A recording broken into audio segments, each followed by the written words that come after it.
अक्सर होता ये है कि हम जैसे ही पढ़ने बैठते हैं, यदि हमारे मन को अच्छी लगने वाली या कोई रोचक जानकारी पढ़ रहे हैं, जैसे कि अखबार पढ़ रहे हैं, तो हमारा पढ़ाई में या उसको पढ़ने में मन बना रहेगा और हम उसे लगातार पढ़ते रहेंगे।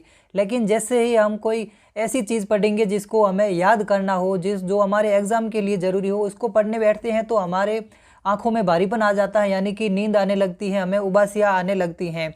तो ऐसा क्यों होता है और इससे बचने के क्या उपाय हैं, और हम लगातार कैसे पढ़ सकें, मन लगाकर कैसे पढ़ सकें और एग्ज़ाम में या किसी भी कंपटीशन एग्ज़ाम्स में, परीक्षाओं में कैसे अच्छे अंक प्राप्त कर सकें, उसके लिए मैं कुछ नियम बताऊंगा और या उनको पढ़ने के जो तरीके हैं उनको कुछ कुछ बिंदुओं के माध्यम से समझाऊंगा, जो फॉलो करने से हम अच्छे से पढ़ाई में मन लगा सकते हैं और एक अच्छे लंबे लंबे समय तक पढ़ाई कर सकते हैं। तो आज की इस वीडियो में हम पढ़ाई से संबंधित या पढ़ाई करने के तरीके कौन से हैं, जिन तरीकों को अपनाकर हम अच्छे से पढ़ाई कर सकते हैं, और विशेषकर सेल्फ स्टडी, क्योंकि किसी भी परीक्षा को पास करने के लिए सबसे महत्वपूर्ण जो होता है वो होती है सेल्फ स्टडी। यदि हम सेल्फ स्टडी अच्छे से करेंगे, सेल्फ स्टडी यानी कि स्वयं अध्ययन करना, हम खुद जो पढ़ेंगे वही काम देगा, या जो हम वीडियो में देखते हैं या कोचिंग्स में जो टीचर्स द्वारा पढ़ाया हुआ होता है उसको हम सुनते हैं, लेकिन वो याद रहता है, लेकिन उससे कई गुना ज़्यादा याद रहता है हमारे स्वयं द्वारा पढ़ा हुआ जो सेल्फ स्टडी की हुई होती है हमारे सिलेक्शन में, वही सबसे महत्वपूर्ण होती है। तो सेल्फ स्टडी कैसे करनी है और सेल्फ स्टडी करने के लिए कौन से पॉइंट्स ज़रूरी होते हैं वो इस वीडियो में मैं बताऊँगा। तो सबसे पहला पॉइंट है कि पढ़ने का स्थान इसमें बहुत महत्वपूर्ण भूमिका निभाता है, क्योंकि यदि हमारा पढ़ने का स्थान सही है तो ही हम वहाँ पे पढ़ पाएंगे। पढ़ने का स्थान जैसे कि हम कहीं पे चारपाई पे बैठ के पढ़ते हैं या अगर सोफे पे बैठ के पढ़ते हैं तो ये पढ़ने का स्थान सही नहीं है। पढ़ने का सही स्थान है कि जैसे आप चाहे दरी बिछा कर ही, नीचे चटाई बिछा कर ही पढ़ें, लेकिन सोफे पर या चारपाई पर ऐसे पैर लटका कर वो पढ़ते हैं तो वो उस तरह हम अखबार पढ़ सकते हैं या कोई ऐसी चीज़ पढ़ सकते हैं जो है हमें रोचक लगे, लेकिन उसको लंबे समय तक याद नहीं रखना है। कोई याद रखने लायक चीज़ हो जो हमारे एग्ज़ाम के लिए ज़रूरी हो, उसको पढ़ने के लिए हम जो टेबल कुर्सी होते हैं उस पर बैठ के पढ़ सकते हैं। सबसे बेस्ट ऑप्शन टेबल कुर्सी है, लेकिन वो उपलब्ध नहीं होने पर आप दरी बिछा कर भी अच्छे से पढ़ सकते हैं।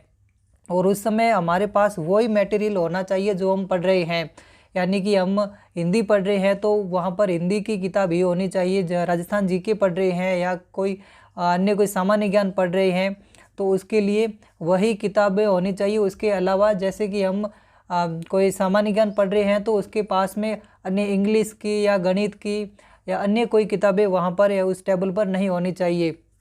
तो क्योंकि वह ऐसी चीज़ों से हमारा ध्यान भटकता है, ध्यान भटकने से पढ़ाई में मन नहीं लगता है, बैठे बैठे दूसरी किताब पर ध्यान जाता है, उसके अक्सर पढ़ने लग जाते हैं।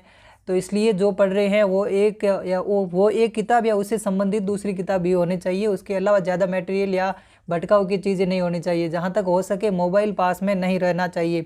मोबाइल बंद करके दूर रख सकते हैं, मोबाइल बंद नहीं कर सकते क्योंकि कोई इंपॉर्टेंट फ़ोन आ सकता, तो इसलिए हम डाटा ऑफ करके दूर रख सकते हैं पढ़ाई करते समय। ये पहला बिंदु था कि पढ़ने का सही स्थान होना ज़रूरी। दूसरा ये कि आसपास सफाई होनी चाहिए, भटकाव की वस्तुएं नहीं होनी चाहिए पास में। और तीसरा है कि हर कोई आजकल पढ़ने वाला फ़ोन का यूज़ कर रहा है, अधिकतर कर रहे हैं, तो इसलिए फ़ोन में जहाँ तक हो सके जो पढ़े उससे संबंधित ही देखे, पढ़ाई से संबंधित ही देखे। आजकल कॉमेडी वीडियोज़ और इस तरह के जो हमारे पढ़ाई से संबंधित नहीं होते हैं उसी प्रकार के ज़्यादा देख लेते हैं। तो जहाँ तक हो सके पढ़ाई से संबंधित देखें, जो पढ़े उसे संबंधित देखें, तो वह देखेंगे तो हम सोचेंगे भी उसके बारे में, और उसके बारे में सोचेंगे तो वो हमें लंबे समय तक याद भी रहेगा। तो मोबाइल में भी जहाँ तक हो सके पढ़ाई से संबंधित ही देखें। और तीसरा है कि चौथा बिंदु, नकारात्मकता से बचें। जहाँ तक हो सके यदि हम फ़ोन में पढ़ाई से संबंधित देखेंगे, खुद पढ़ाई करेंगे, पढ़ाई से सोचेंगे, तो निश्चित ही बात है कि सकारात्मकता बनी रहेगी। तो सकारात्मक सोचें यानी कि नकारात्मकता से बचें। 4 बिंदु हो गए। पहला था पढ़ने का स्थान, दूसरा आसपास की सफाई और यानी कि भटकाव की वस्तु नहीं होना, और तीसरा पढ़ाई से संबंधित देखें और सोचें मोबाइल में, और चौथा नकारात्मकता से बचें। और 5वां बिंदु है कि समय सारणी होनी चाहिए, एक निश्चित समय होना चाहिए कि मुझे किस समय कौन से सब्जेक्ट की पढ़ाई करनी है। तो एक जहाँ तक मेरा मानना है कि समय सारणी होगी तो हम अच्छे से पढ़ाई कर पाएंगे, नहीं तो इतना मतलब नियमितता नहीं बनी रहेगी समय सारणी के अभाव में।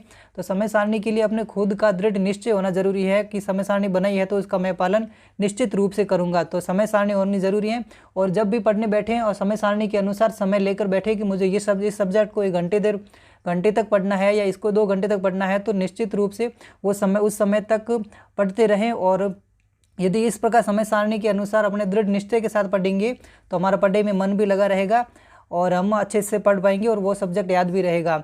और दूसरा कि ये अंतिम बिंदु है, छठा बिंदु कि ये तो सबसे महत्वपूर्ण है कि पढ़ने का हमारा मन होना बहुत ज़रूरी है। यदि हमारा पढ़ने का मन होगा तो ये हम पढ़ पाएंगे, बाकी ये पढ़ने का स्थान या भटका की वस्तु भले मत रखेंगे पास में तो भी मन नहीं होगा तो नहीं पढ़ पाएंगे, इसलिए पढ़ने का मन होना बहुत ज़रूरी है।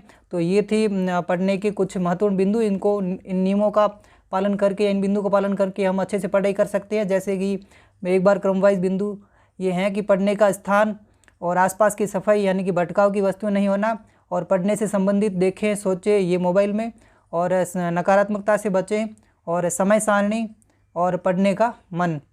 तो ये थे कुछ बिंदु जिनको अपनाकर या जिनकी पालना कर हम अच्छे से पढ़ाई कर सकते हैं। तो ये था आज का वीडियो, सेल्फ स्टडी को कैसे करें उससे संबंधित, सेल्फ स्टडी यानी कि स्वयं पढ़ना। तो वीडियो अच्छा लगा तो लाइक करें, और हम मिलते हैं इसी प्रकार के किसी नए वीडियो में। तब तक के लिए जय भारत।